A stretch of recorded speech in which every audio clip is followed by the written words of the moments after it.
माता सीता और प्रभु का नाम किसने लिखा है इस अश्व पर?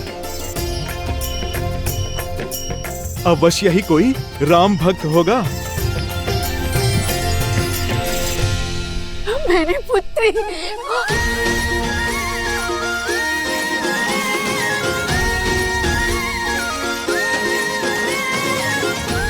जय श्री राम, जय श्री राम। हम बहुत आभारी हैं आपके। आपने हमारी पुत्री को हमें लौटाया। आप सब कुशल तो है ना? बिल्कुल, हमें भला क्या हो सकता है? समझ नहीं आता कैसे आपका आभार प्रकट करें। ऐसी कोई आवश्यकता नहीं, हमने केवल अपना कर्तव्य निभाया है, इसमें आभार कैसा? परंतु हाँ, पुरस्कार अवश्य मिल गया हमें। हमसे प्रसन्न होकर माता सरस्वती ने हमें दर्शन भी दिए और आपके लिए ये भेंट भी। भेंट?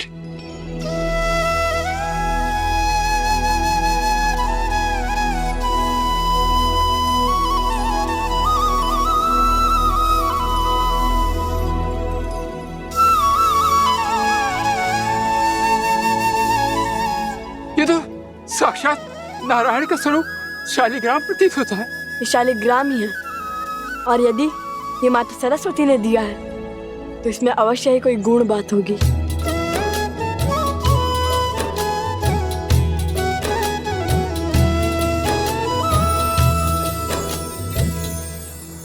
हरि ओम।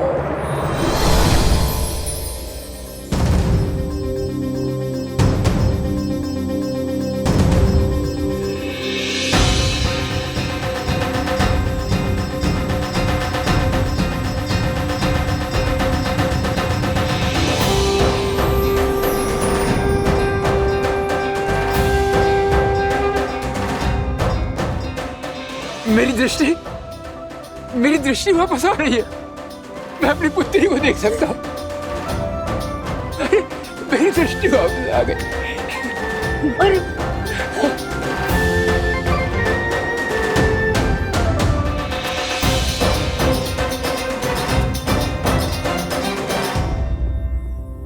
आप दोनों साक्षात भगवान हैं। नहीं, भगवान तो स्वयं श्री राम है। हम तो केवल उनके भक्त हैं।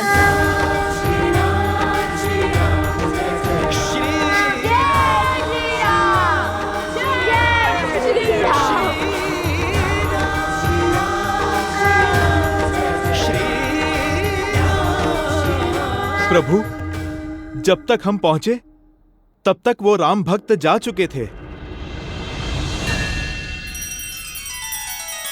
श्री रामचंद्र कृपालु भजु मन हरण भव भय दारुणम नव कंज लोचन कंज मुख कर कंज पद कंजारुणम। सिया राम, सिया राम, सिया राम, सिया राम, सिया राम, सिया राम। लगता है नियति ने अपना निर्णय ले लिया है। अयोध्या की धर्म ध्वज लहराने वाले अश्व को चुन चुकी है ना गुरुदेव? हाँ, अब इस अश्व पर संसार की धुरी का नाम है। राम के नाम से शुभ और क्या हो सकता है महाराज? नहीं आचार्य, सीता के नाम ने उसे शुभ बनाया है।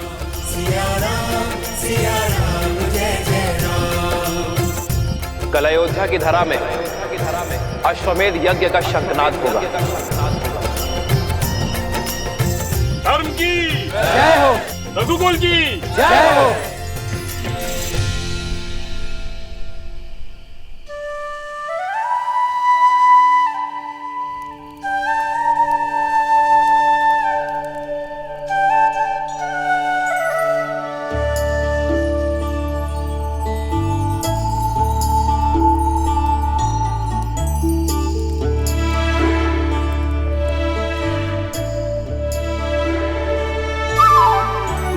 निद्रा आ रही है तो सोते क्यों नहीं? मैं हूं ना, पहरा दे दूंगा।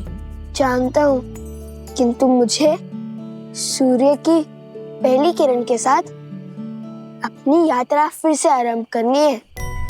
एक क्षण का विलंब भी नहीं होना चाहिए। मुझे शीघ्र अतिशीघ्र श्री राम और माता सीता के दर्शन करने हैं। ठीक है, तुम पहरा दो, मैं सो जाता हूँ। नहीं नहीं नहीं, आप नहीं सो सकते। क्यों? देख नहीं रहे कितने जतनों से जागा हूं। अगर आप सो गए तो मुझे भी निद्रा आ जाएगी। बैठे रहिए ना। बस अब ठीक है।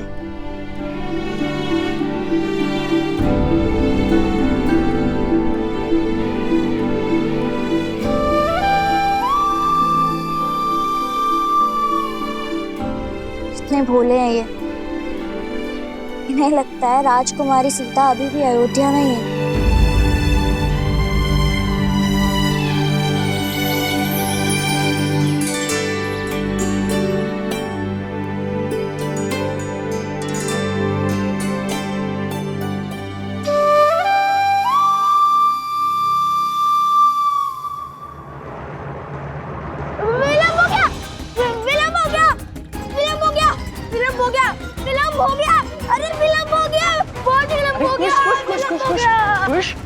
शांत हो जाओ, क्या हुआ? लव भैया कहाँ है? लव? मैं यहाँ हूँ।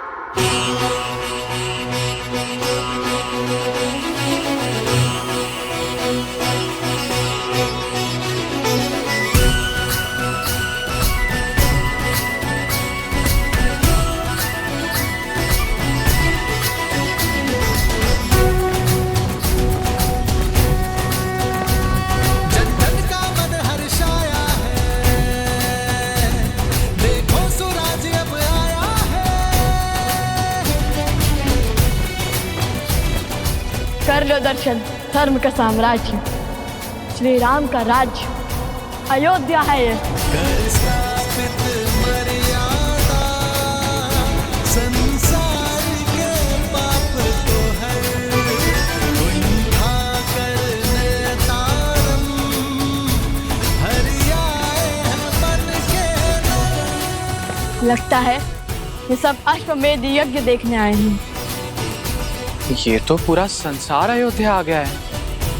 ऐसे में लगता है श्री राम तुम्हें एक क्षण भी दे पाएंगे।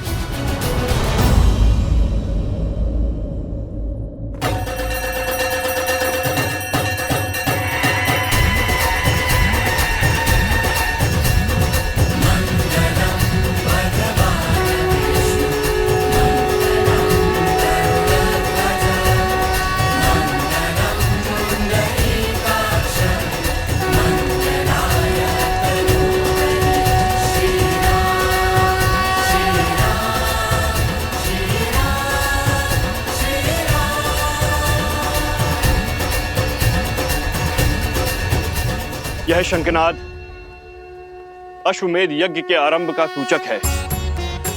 आज से 3 दिन तक यहां हवन होने के पश्चात हम यज्ञ अश्व को मुक्त करेंगे, जो राम राज्य के छत्र को भिन्न भिन्न राज्यों से होकर पुनः हम तक पहुंचाएगा।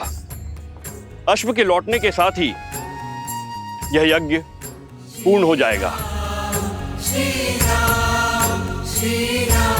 अब अनेकों राज्यों के राजा जो इस यज्ञ में अपना समर्थन और साथ देने आए हैं, वो श्री राम को सम्मान स्वरूप अपनी अपनी ध्वजाएं भेंट करेंगे,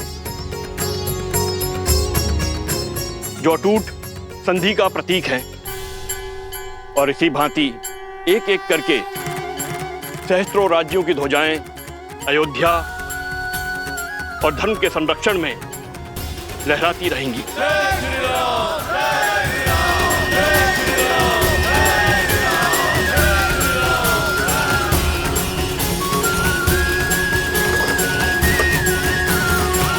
लगता है अश्वमेध यज्ञ आरंभ हो गया। भैया कहीं उपगुरु की बात सच ना हो जाए।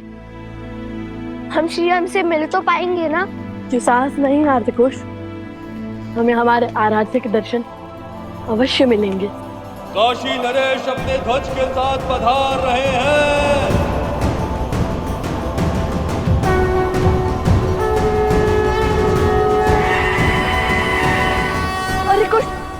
यज्ञ की प्रक्रिया आरंभ हो गई है। सुना तुमने?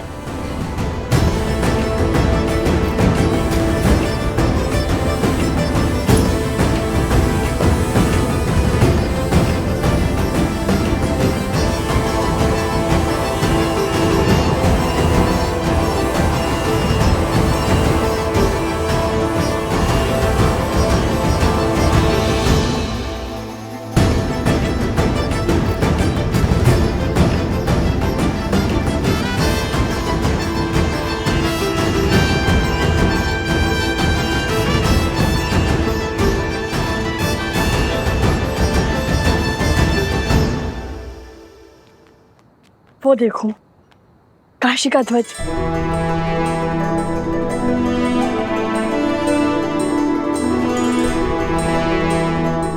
यदि लोगों को ज्ञात होता कि राजकुमार पधारे हैं, तो सब सर झुकाकर हमें मार्ग दे देते। वो तो सही है, किंतु हम ऋषि कुमार हैं, राजकुमार नहीं। चलो चलो चलो चलो, देरी हो रही है, चलो। मध्य प्रदेश के राजा अपने ध्वज समर्पित कर रहे हैं।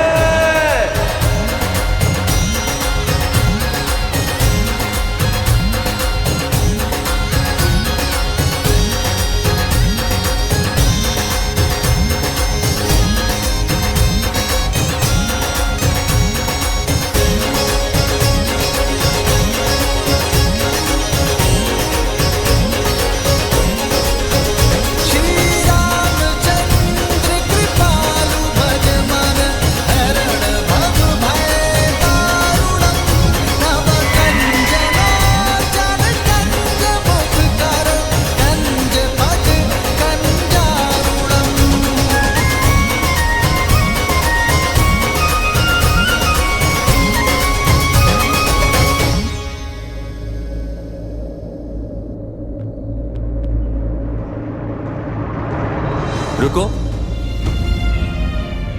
पीछे हटो। ऋषि कुमारों, क्षमा करना, आप अंदर प्रवेश नहीं कर सकते।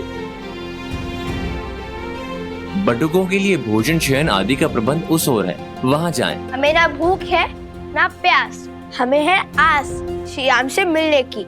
आप क्यों चिंता करते हैं महाराज? यहाँ यज्ञ तो कई दिनों तक चलेगा। कृपया हमें हमारा कार्य करने में सहायता करें और आगे से बाईं ओर मुड़ जाए। किंतु वो तो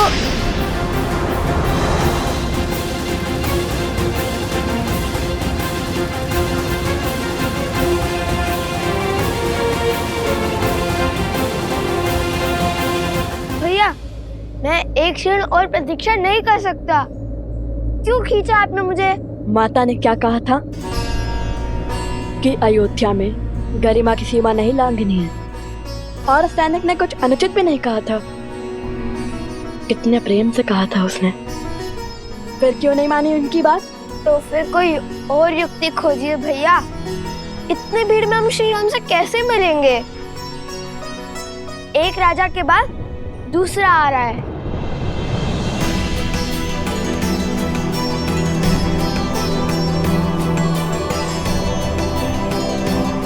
उचित कहता है सोम, हम राजकुमार होते तो अब तक मिल लेते श्री राम से।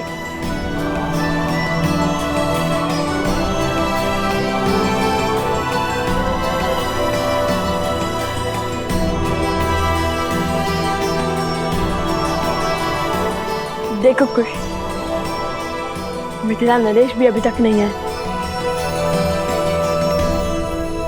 यदि आते तो सबसे पहले हमें उनका ध्वज दिखता।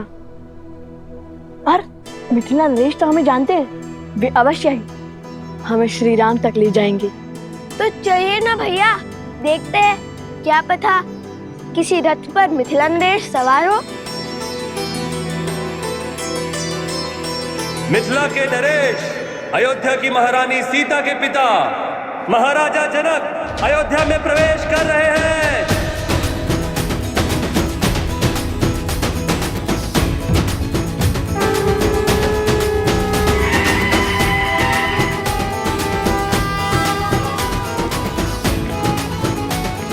महाराज, महाराज, महाराज,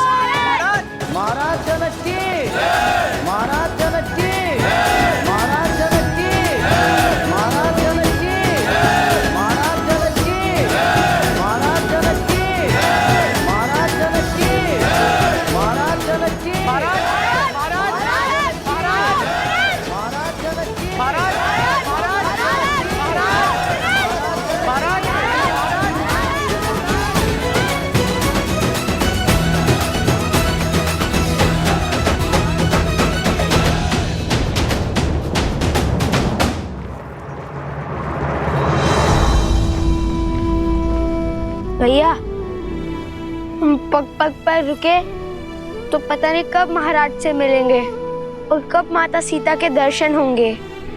अब क्या करे भैया, यहाँ तो सहस्त्र साधु संत हैं।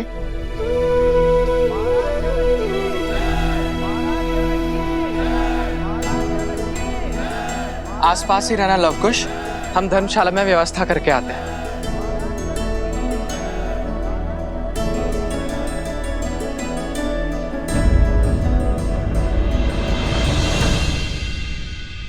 महाराज जनक की, महाराज जनक की, महाराज जनक की, महाराज जनक की।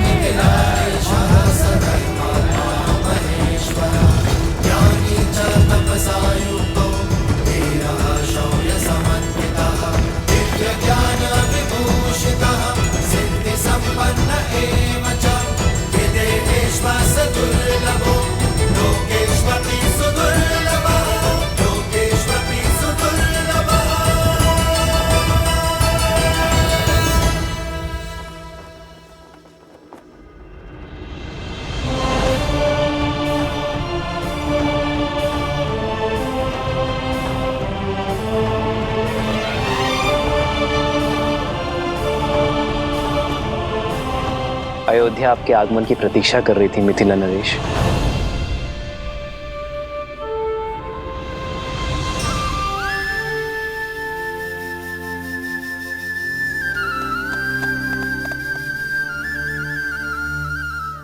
भैया यदि सैनिक हमें ऐसे ही दान भोजन में व्यस्त रखेंगे तो हम श्री राम और माता सीता से कैसे मिलेंगे? माता कहती है कि कई बार दृष्टिकोण बदलने से समस्या का हल अवश्य मिल जाता है कुश। हमारा लक्ष्य श्री राम और माता सीता है। दृष्टिकोण बदलने के लिए या तो हमें कुछ ऐसा करना होगा जिससे हम श्री राम के पास जाए, है तो श्री राम हमारे पास आए। भैया हम कौन से बड़े महान राजा, साधु या फिर कलाकार हैं जो महाराज हमसे मिलने आएंगे या हमें अपने पास बुलाएंगे? अगर माता ने गरिमा में नहीं रहने को कहा होता तो मैं अपनी बाण से ऐसी कला दिखाता कि मिथिला की भांति अयोध्या हमारे नाम का गुणगान गाती। तो साधारण से ऋषि कुमार से अयोध्या नरेश क्यों मिलने आएंगे?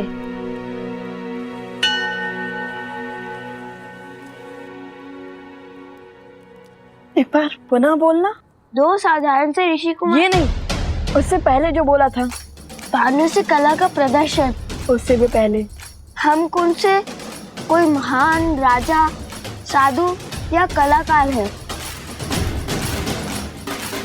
क्यों, सत्य ही तो कहा था मैंने। कला कुश, कला।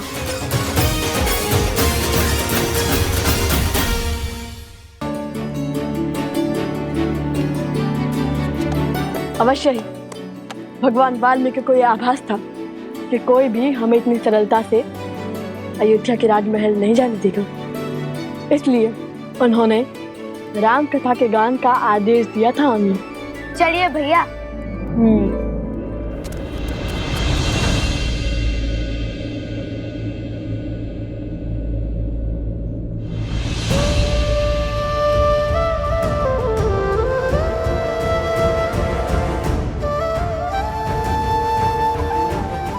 अश्वमेध की आहुति तो सपत्नी दी जाती है, अर्थात अब दूसरे विवाह के लिए सज है। जब आप अयोध्या पधारिएगा तो स्वयं मेरी पत्नी को देखिएगा।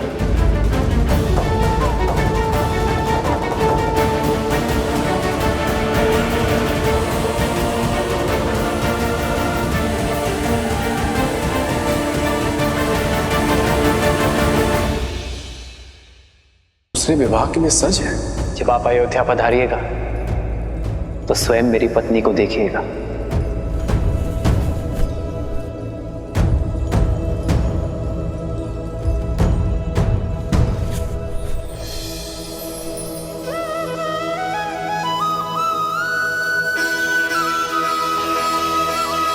छवि को देख आनंदित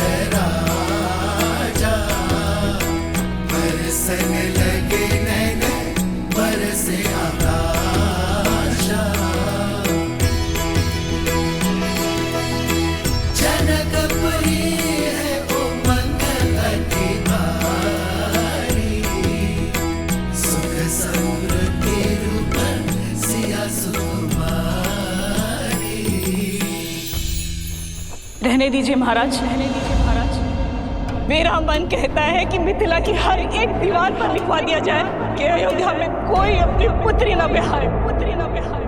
अपने मुख से निकली हुई हर एक बात के लिए मैं बहुत लज्जित हूँ श्री राम, कृपया मुझे क्षमा कर दीजिए। मैं भी क्षमा प्रार्थी हूँ श्री राम, आपकी महानता को समझने में चूक हो गई मुझसे।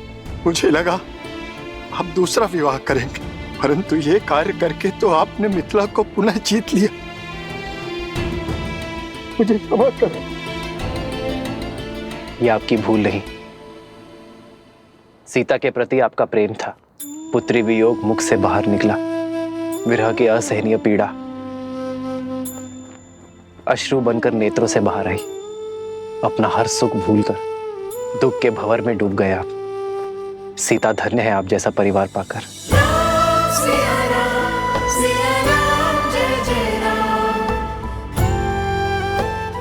मुझे अपनी पुत्री पर गर्व और जमाता पर अभिमान है।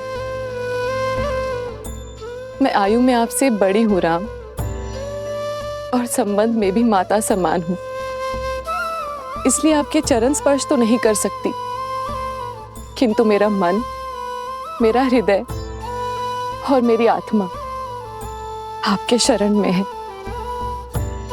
जो जीव आपका ये त्याग नहीं समझ पाएगा वो या तो मूर्ख होगा या अबोध बालक।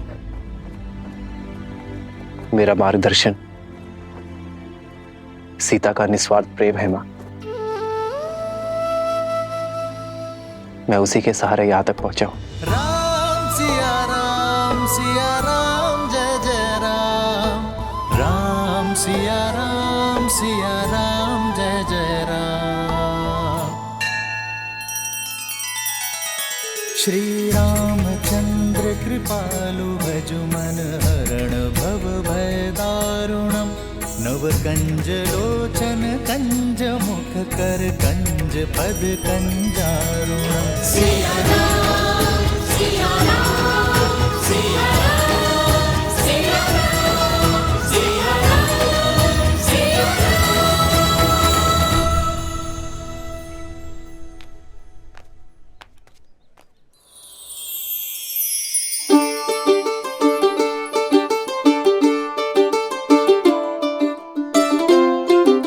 अरे मेरे दुकान के सामने क्यों खड़े हो? चलो उधर जाओ।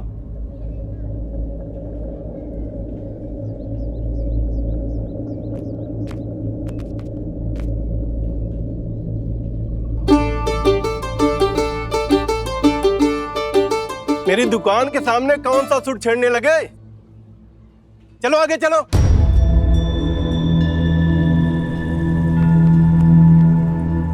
यहाँ क्या कर रहे हो? आगे जाके बजाओ, जाओ यहां से।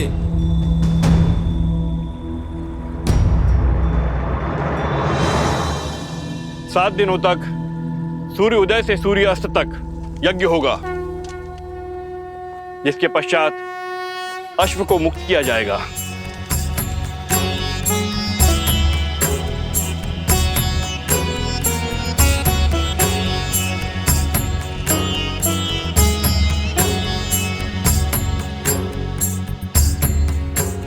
राम, प्रथम आहुति गजानन की।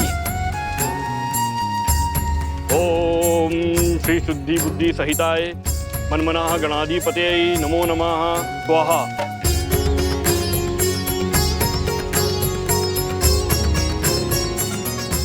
उमा महेश्वराय नमः। लक्ष्मी नारायणाभ्याम नमः। मातृपितृ चरण कमलेभ्यो नमः। इष्ट देवताभ्यो नमः। कुल देवताभ्यो नमः। स्थान देवताभ्यो नमः। सर्वेभ्यो देवेभ्यो नमः। स्वाहा।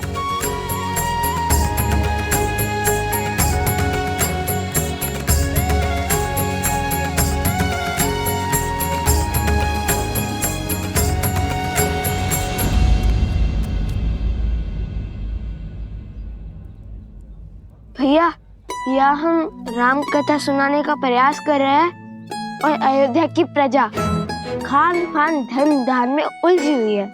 भगवान वाल्मीकि ने क्या कहा था कुछ? कि मनुष्य को सब कुछ दिखता है किंतु वो अपनी नाक नहीं देख पाता, ठीक उसी प्रकार उनके प्रजा श्री राम के इतने पास है कि वो उनकी दिव्यता नहीं देख पाते हैं। तो फिर धनुष उठाते हैं भैया। जो वीणा का राग नहीं सुनता उन्हें धनुष की टंकार तुरंत सुनाई देगी। नहीं कुश, माता ने क्या कहा था? उपद्रव नहीं। और चलो गायन आरंभ करते हैं। चलिए भैया।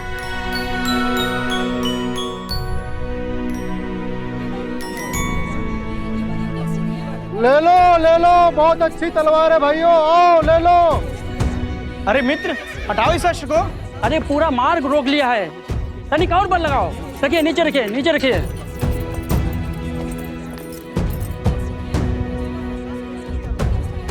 एक काम करो, मुझे 2 सूरजमुखी के पुष्प दे दो। पहले मैंने कहा था, मुझे दो शीघ्र। हटाओ इस अश्व को, तनिक और बल लगाओ। संसार में सबसे चंचल वस्तु है ये मन, जो ये साध लिया उसने सब कुछ साध लिया।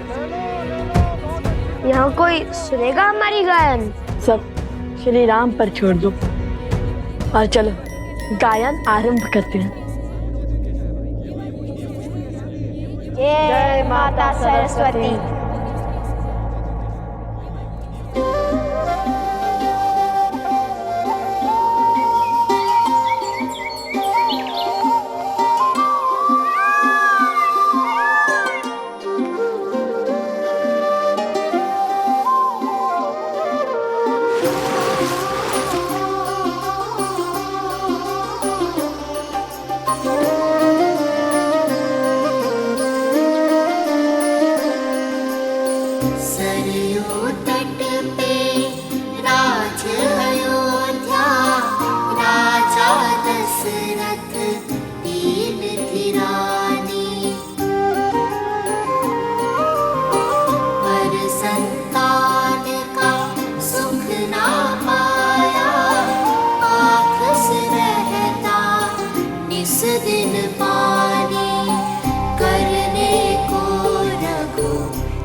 ये वस्त्र हमें दे दीजिए ऋषि कुमार, इस पर आपका अधिकार नहीं।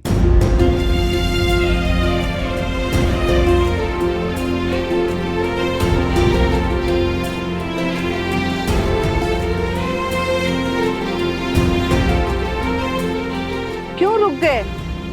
महाराज का तो आशीर्वाद तुम्हारे साथ है।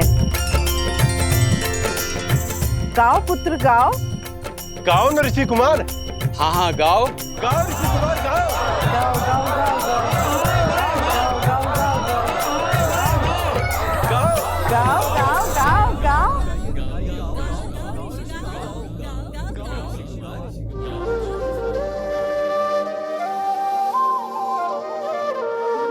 करने को रघु वंश में वृद्धि, यज्ञ बड़ा किया पुत्र का मेष्टि। भय 4 सुत जो मिले 4 धाम, शत्रुघ्न भरत लक्ष्मण और राम। राम सिया राम सिया राम सिया राम, राम सिया की कथा का ये गान। राम सिया राम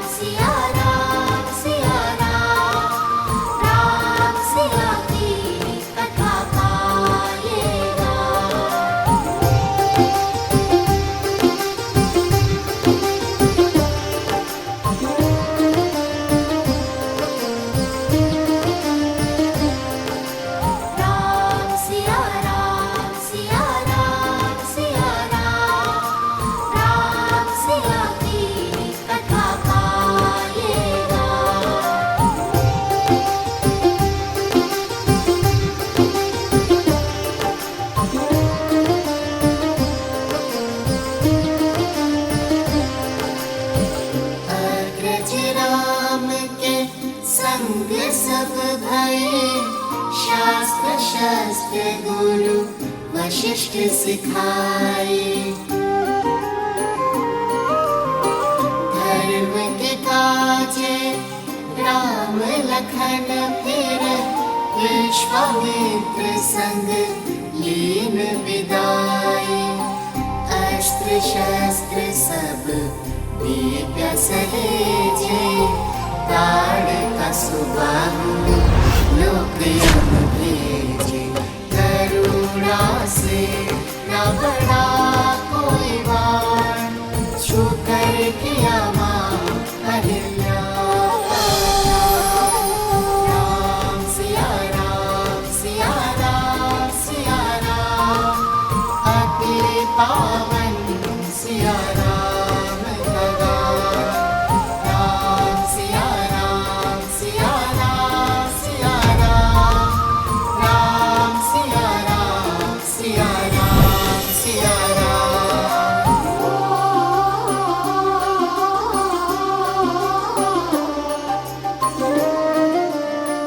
ये कौन बालक इतना मधुर राम कथा का गान कर रहे हैं? मिथिला में शिव का धनुष भयंकर जिसे ना हिला सका कोई धुरंधर राम लखन गुरु मिथिला पहुँचे लक्ष्य था देखन सिया का स्वयंवर मिथिल सभा में थी निकट निराशा कौन बने भरतार सिया का ये गुरु आशीष उठे फिर राम शीश झुका किया शिव को प्रणाम राम सिया राम सिया राम सिया राम राम सिया रामायण को प्रणाम राम सिया राम सिया राम सिया राम राम सिया राम सिया राम सिया राम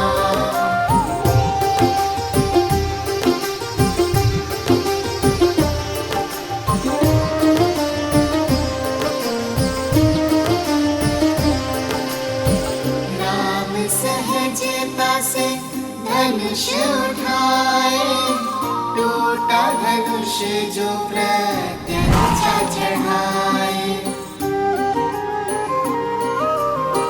परशुराम ले परशु आए सारंग साध्य के उनको मनाए जानकी ने वर माला डारी भूप विदेशी और चक्रधारी एक हो गए फिर सिया और राम दो है शरीर एक नाम राम सिया राम सिया राम सिया राम राम सिया का है ये गुणगान राम सिया राम सिया राम सिया राम राम सिया राम सिया राम सिया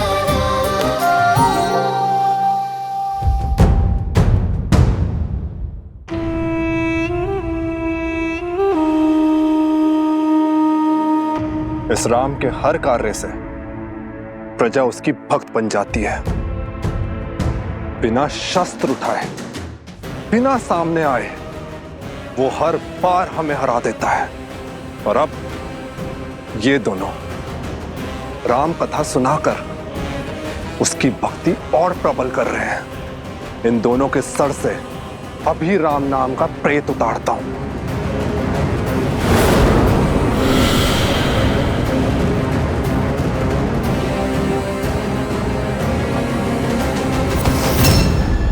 मूर्ख, बल के साथ साथ बुद्धि का भी प्रयोग किया करो।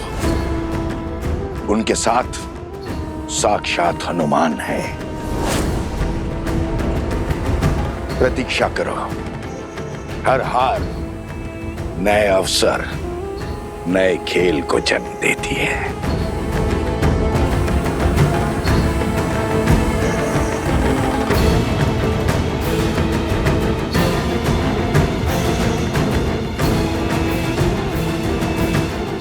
मिल गया मार्ग।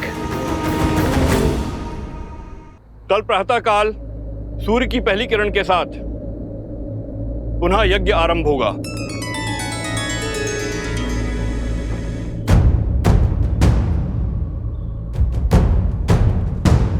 हनुमान कहाँ गया?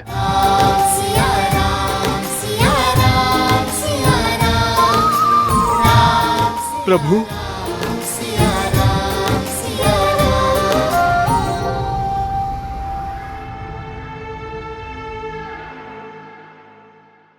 भैया वो ब्राह्मण कहाँ गए जो भावमग्न होकर हमारा गान सुन रहे थे? हाँ, मैंने भी उन्हें कहीं जाते देखा नहीं। कहीं भोज करने तो नहीं गए, इसलिए लौट गए होंगे। चलो ना, हम भी चलते हैं धर्मशाला। हाँ हाँ, शीघ्र चलते हैं। भैया, तन मन प्रसन्न हो गया श्री राम कथा कहकर, किंतु हमारी भक्ति ना श्री राम को हमारे निकट लाई, ना हमें उनके। जो हृदय में है वो सामने भी अवश्य आएंगे।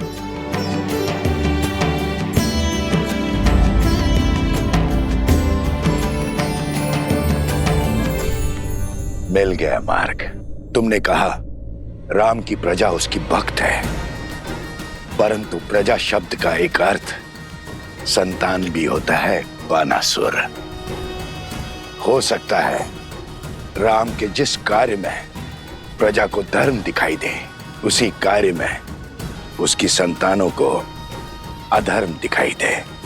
हम सबको बता दें कि लव कुश रामपुत्र है।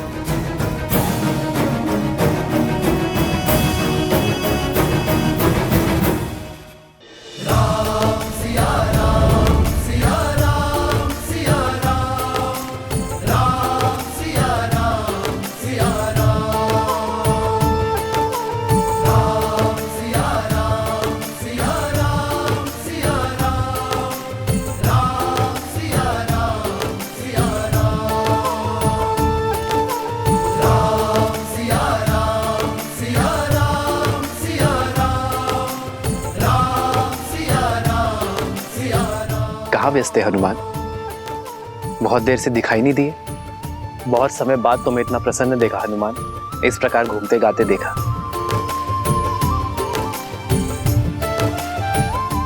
हनुमान जी, हमें भी तो बताइए, इस मंत्र मुग्धता में हम कैसे झूमे? भरत भैया, जब मन आनंद से भरा हो तो पग अपने आप झूमने लगते हैं, और भक्त को मंत्र मुग्ध करने वाले और कोई नहीं, मेरे प्रभु श्री राम ही हैं। मैंने क्या किया हनुमान? आपने नहीं, आपकी कथा ने प्रभु। उन दो ऋषि कुमारों ने, जो नगर में आपके और माता सीता के गुण गा रहे थे। प्रभु, जितने सुंदर मुख उतनी सुंदर वाणी, जितने सुंदर शब्द उतना सुंदर संगीत। प्रभु, मुझे लगा जैसे साक्षात माता सरस्वती गा रही थी और अयोध्या झूम रही थी। जिस गान ने हनुमान जी को इतना भाव विभोर कर दिया, उसका श्रवण तो हमें भी करना चाहिए भैया। तुम्हारे मुख पर आनंद और संतुष्टि देखकर मुझे भी प्रसन्नता हुई है हनुमान। क्या मुझे नहीं सुनाओगे उनका गान? यदि सबकी इच्छा हो तो कल उन्हें राजमहल ले आओ, हम सब साथ मिलकर उन्हें सुनेंगे। अवश्य प्रभु, अवश्य।